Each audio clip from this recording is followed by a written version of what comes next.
Voici la procédure pour bien utiliser un mélangeur vortex.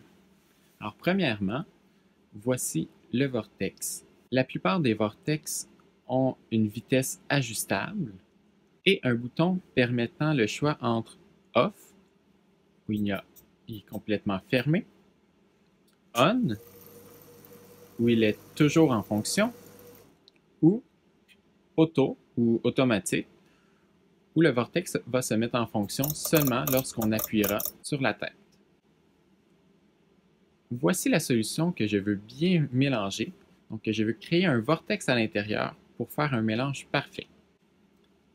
Très important de bien tenir le tube avec au moins 2 doigts et de ne pas le tenir par le bouchon parce que lorsque je le déposerai sur le vortex, il y aura une force circulaire et je risque de perdre mon tube en le tenant seulement par le bouchon. Lorsque je vais déposer ma solution sur le vortex, je veux créer un tourbillon à l'intérieur de ma solution pour bien la mélanger.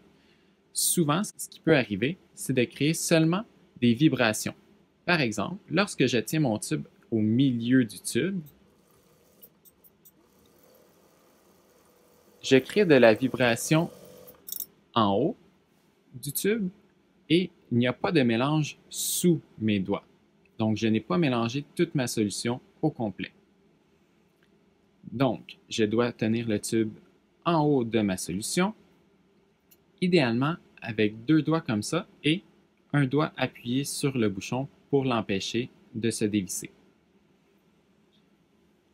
Ensuite, j'ajuste la vitesse à laquelle je veux vortexer, je dépose mon tube sur la tête du vortex et j'appuie pour l'activer.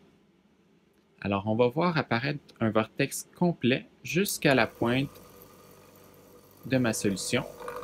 Parfois, il est important de changer l'angle pour bien avoir un vortex.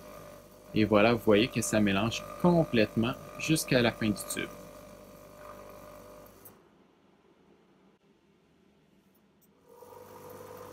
Vous voyez ici un exemple de vibration du liquide, mais cette vibration-là ne permet pas un bon mélange. Voici ce qui se passe quand je change l'endroit où je tiens le tube. J'obtiens un vortex complet.